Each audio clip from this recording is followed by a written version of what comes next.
নমস্কার। আজ হচ্ছে বুধবারের সকাল। আজকে যেহেতু অমাবস্যা, তাই মাকে নতুন করে আর শৃঙ্গার করাবো। সেই জন্য মায়ের আমি সমস্ত গয়না খুলে নিচ্ছি।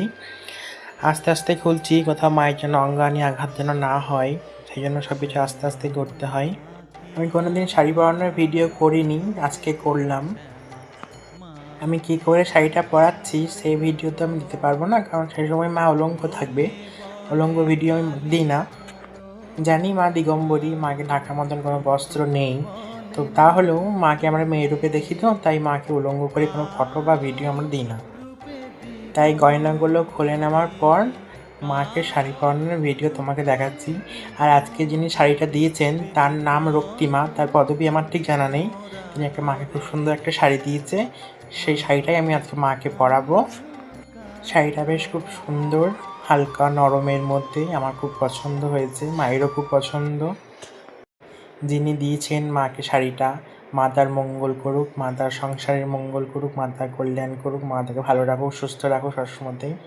এই শাড়িটা দিয়েছেন উনি, খুবই সুন্দর শাড়িটা, দুধে আলতা কালার। ক্যামেরাতে কতটা ভালো লাগছে কে জানি, কিন্তু সামনাসামনি খুবই সুন্দর লাগছে শাড়িটা, সবুজের মধ্যে দুধে আলতা কালার।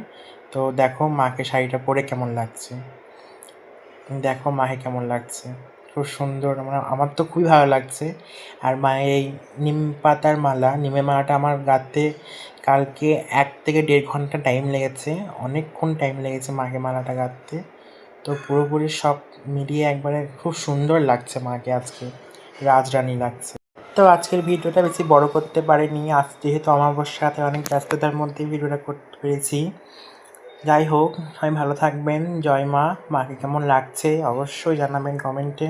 মা তো সবসময়তেই সুন্দর, তবুও আজকের সাথে মাকে কেমন লাগছে অবশ্যই জানাবেন। জয় মা। মা সকলের মঙ্গল করুক।